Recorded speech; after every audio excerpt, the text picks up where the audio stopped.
Welcome back to code news. तो इस video में हम लोग बात करने वाले हैं नेटवर्क के टाइप्स के बारे में। तो वैसे तो नेटवर्क के बहुत सारे टाइप्स होते हैं, लेकिन हम लोग उसी चीज़ों के बारे में बात करेंगे जो कि इंपॉर्टेंट है, ठीक है, ताकि मैं तुम्हारा टाइम वेस्ट ना करूं। तो सबसे पहले मैं बात करने वाला हूँ लैन के बारे में। तो लैन का मतलब होता है लोकल एरिया नेटवर्क। तो नाम से ही समझ में आ रहा होगा कि लोकली सब कुछ एक दूसरे से कनेक्ट होगा, या फिर एक लोकली नेटवर्क के अंदर सब कुछ एक दूसरे से कम्युनिकेट कर रहे होंगे, ठीक है। तो चलो समझते हैं। जो लोकल एरिया नेटवर्क होता है ना, वो एक प्रकार का नेटवर्क है जो सभी कंप्यूटर या फिर डिवाइसेस को एक दूसरे से कनेक्ट करता है लिमिटेड एरिया के अंतर्गत। चाहे वो तुम्हारे घर में हो, चाहे ऑफिस में हो, चाहे स्कूल में हो। तुम देख भी सकते हो कि तुम्हारा स्कूल हो चाहे घर हो, सभी तो एक लिमिटेड एरिया ही है ना। तो लिमिटेड एरिया के अंदर जितने भी तुम्हारे मोबाइल हैं या फिर जितने भी तुम्हारे डिवाइसेस हैं, एक दूसरे से अगर वो लोग कनेक्ट हो रहे हैं ना, तो उसी कॉन्सेप्ट को हम लोग कहते हैं कि लोकल एरिया नेटवर्क है। तो चलो इसको अच्छे से समझते हैं। कोई भी डिवाइस जैसे कि पीसी हो गया, प्रिंटर हो गया, राउटर हो गया, वो एक दूसरे से कैसे कनेक्ट होते हैं? ईथरनेट केबल का यूज़ करके या फिर वाईफाई का यूज़ करके वो एक दूसरे से कनेक्ट होते हैं और एक दूसरे से वो कम्युनिकेट कर पाते हैं। कैसे? उसके बीच में एक सेंट्रल डिवाइस होता है। वो सेंट्रल डिवाइस कौन होता है? या तो स्विच हो सकता है या फिर राउटर हो सकता है। उसी सेंट्रल डिवाइस का यूज़ करके ये लोग आपस में कोई भी डेटा को शेयर कर पाते हैं या फिर कोई भी डेटा को रिसीव कर पाते हैं।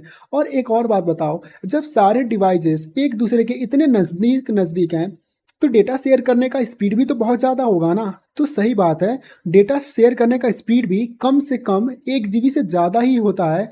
अगर तुम्हें नहीं कंफर्म है तो तुम खुद भी अपने कंप्यूटर से अपने मोबाइल में या फिर अपने लैपटॉप से अपने मोबाइल में डेटा शेयर करते होगे। तुम खुद भी देखते हो कि कितना जल्दी जल्दी डेटा शेयर हो रहा है, या फिर अपने मोबाइल में ही खुद एक फाइल से दूसरे फाइल में डेटा को मूव करते हो तो कितना जल्दी जल्दी डेटा मूव हो जाता है। तो तुम खुद सोचो कितना ज़्यादा स्पीड उसका ज़्यादा रहता है। तो अच्छा एक बात बताओ, जब अपने मोबाइल से खुद के मोबाइल में ही एक फ़ोल्डर से दूसरे फ़ोल्डर में डेटा शेयर कर रहे हो, या फिर अपने कंप्यूटर से अपने मोबाइल में डेटा को शेयर कर रहे हो, या फिर अपने मोबाइल से कंप्यूटर में डेटा को शेयर कर रहे हो, तो तुम्हें इंटरनेट से कनेक्ट होने की ज़रूरत ही नहीं पड़ती है ना। तो वही बात हो रही है कि अगर तुम लोकली अपने कंप्यूटर से या फिर अपने मोबाइल से डेटा शेयर कर रहे हो एक दूसरे में, तो कोई भी तुम्हें इंटरनेट से कनेक्ट होने की ज़रूरत नहीं है। तो चलो आगे समझते हैं। जो दूसरा नंबर पे है वैन। तो वैन को हम लोग बोलते हैं वाइड एरिया नेटवर्क। तो नाम से ही समझ में आ रहा होगा कि वाइड मतलब बहुत ही बड़े लेवल पे, ठीक है। तो वाइड एरिया नेटवर्क एक प्रकार का नेटवर्क होता है जो कि बहुत ही ज़्यादा बड़े जियोग्राफिकल एरिया में फैला होता है। कम से कम तुम कह सकते हो कि पूरे कंट्री में या फिर पूरे सिटी में या फिर पूरे कॉन्टिनेंट, इतने बड़े लेवल पे वो जो नेटवर्क है ना, वो फैला होता है। और नेटवर्क से तुम समझ ही पा रहे होगे कि क्या होता है नेटवर्क। मतलब उतने बड़े लेवल पे सारे डिवाइसेस एक दूसरे से कनेक्ट होते होंगे, ठीक है।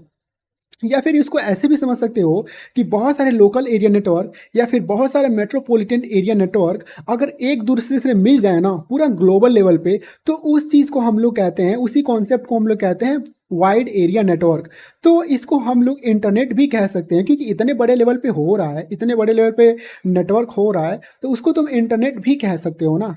तो चलो आगे समझते हैं कि जो वाइड एरिया नेटवर्क है वो यूज़ करता है telecommunication network, optical fibre cables and satellite, इन सभी चीज़ों का वो यूज़ करता है। Router at each location route data through public और प्राइवेट कम्युनिकेशन लिंक। मतलब वही पब्लिक और प्राइवेट कम्युनिकेशन लिंक का भी यूज़ करके एक दूसरे जगह पे डेटा को शेयर करता है, या फिर एक दूसरी जगह पे वो डेटा को शेयर करता है। और internet itself is the largest example of वैन। तो मैं अभी यही बात बता रहा था कुछ देर पहले, जो इंटरनेट है ना, वो भी एक प्रकार का बहुत ही बड़ा। तो अभी कुछ देर पहले मैं वही चीज़ समझा रहा था कि इंटरनेट खुद भी एक एग्जांपल है वाइड एरिया नेटवर्क का। तो data packets travel through multiple routers and internet service provider. तो चलो आगे समझते हैं नेक्स्ट। तो नेक्स्ट है मेट्रोपॉलिटन एरिया नेटवर्क। तो इसको शॉर्ट फॉर्म में मैन बोलते हैं, ठीक है। तो MAN is a network that covers a city और metropolitan area larger than LAN but smaller than वैन। तो काम तो ये भी वही करता है, सभी डिवाइसेस को कनेक्ट करता है, लेकिन फ़र्क बस इतना है कि ये वाइड एरिया नेटवर्क से छोटा होगा और लोकल एरिया नेटवर्क से बड़ा होगा। बस इतना ही फ़र्क है और ज़्यादा कुछ इसमें फ़र्क नहीं है। तो चलो इसको भी समझते हैं। ये टिपिकली ना गवर्नमेंट बॉडी के द्वारा या फिर इंटरनेट सर्विस प्रोवाइडर जैसे कि जियो हो गया, एयरटेल हो गया, या फिर कोई भी यूनिवर्सिटी है उसके द्वारा ये सेट किया जाता है। uses high speed of fiber optic lines to connect multiple land in a region।